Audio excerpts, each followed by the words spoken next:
Thanks for joining us at English Podcast, where learning English feels simple and enjoyable. We share stories, real conversations, and tips to help you grow day by day. Don't forget to like and subscribe so we can keep creating for you. The city hummed with the usual evening rush. Cars honked impatiently, buses wheezed to a stop, and people hurried home, eager to escape the day's hustle and bustle. Hustle and bustle means a lot of noisy activity, like a busy city. Yes, and nestled amidst this urban chaos was a small, cozy apartment where Sarah and David lived. Their apartment, though small, was filled with warmth, laughter, and the aroma of freshly brewed coffee. Nestled means situated comfortably or cozily. It was a Friday evening, and they were looking forward to a relaxing night in after a long week. They had planned a movie night, complete with popcorn and their favorite homemade pizza. As Sarah arranged the cushions on the sofa and David preheated the oven, the lights suddenly flickered. They exchanged a puzzled look. Flickered means to shine unsteadily, like a candle in the wind. And then, without warning, the apartment was plunged into darkness. The hum of the refrigerator died, and the streetlights outside vanished, replaced by an inky blackness. A power outage. Power outage is another way of saying a blackout, when the electricity supply fails. So, the power went out, right? Complete darkness. But then, Amelia, my wife, she's always prepared. She grabbed this old, ornate candlestick. Ornate means it's decorated, you know, fancy, and found some candles in the drawer. That's smart. It's good to be prepared. So, with the candlelight flickering, did you panic? Or did you embrace the sudden change of atmosphere? It was actually peaceful. The flickering light cast interesting shadows on the walls. Flickering, by the way, means the light sort of dances and moves, unsteady but gentle. I love candlelight. It creates such a cozy ambiance. So, what did you do without electricity? No TV, no internet. Well, at first, we kind of just sat there, a little stunned, you know. But then Amelia, she suggested we play cards. We haven't played cards in ages.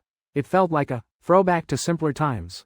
That's lovely. A power outage forcing you to disconnect from technology and reconnect with each other. It's kind of ironic, isn't it?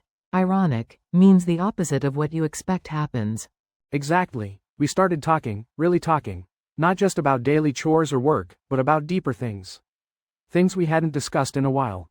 It was refreshing. Refreshing, like a cool drink on a hot day, but for the mind. Sometimes, unexpected situations can bring about positive changes. It sounds like this power outage created a special opportunity for you and Amelia. It did. We talked about our dreams, our fears, things we usually keep bottled up inside. The candlelight seemed to create a safe space, you know? Like it was okay to be vulnerable. Vulnerable means open and unguarded. That makes sense. There's something intimate about candlelight. It encourages a different kind of communication. Did you talk about anything specific you remember well? We talked about that trip we always wanted to take, to Italy. We'd been putting it off for years, always saying, someday. The power outage made us realize that, someday, might never come if we don't make it happen. That's a powerful realization. Carpe diem, as they say. Seize the day. Don't wait for someday. Yes, exactly. We even started making actual plans, looking at travel guides on our phones while we still had some battery left. It felt proactive. Proactive means taking action instead of just waiting. I see. So, this unexpected darkness illuminated something important in your lives, both literally and figuratively.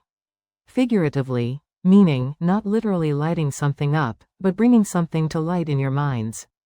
So, to quickly recap what's happened so far in our story, the power outage, a couple, Sarah and David, are enjoying a quiet evening at home when suddenly, the lights go out.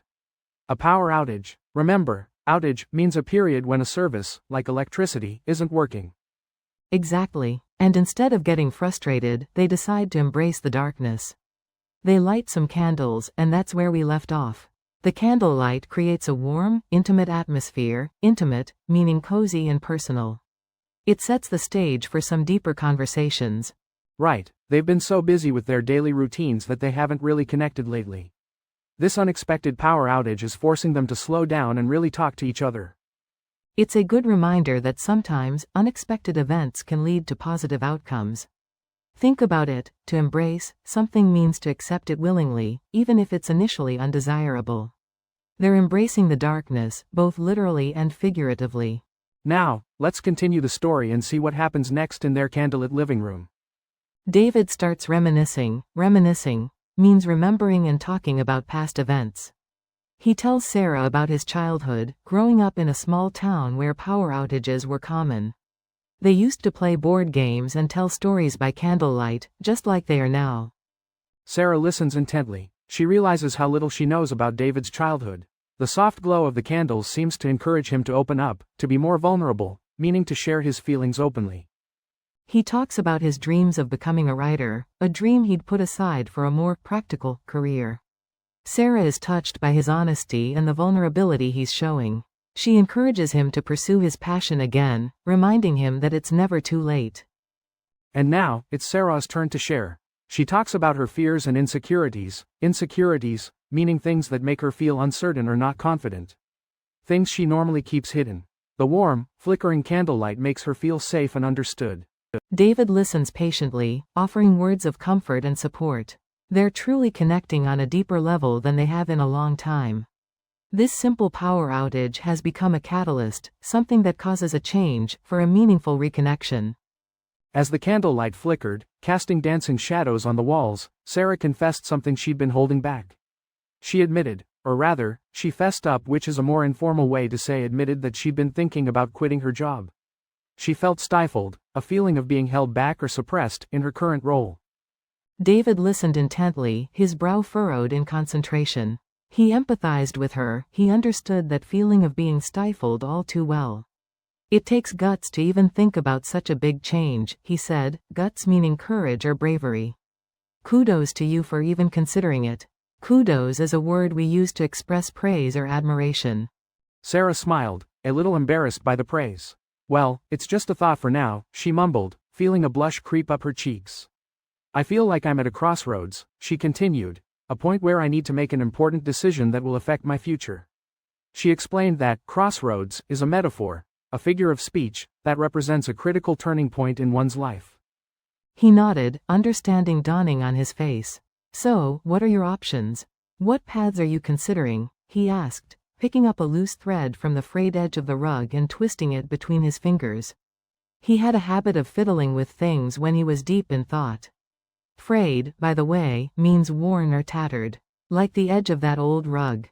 Sarah sighed, the candlelight illuminating the worry lines etched on her forehead. Well, I could stay put, but I feel like I'm stagnating. Not growing or developing. It's like a plant without water, she explained. Or, I could take a leap of faith and start my own business. That's what I've always dreamed of.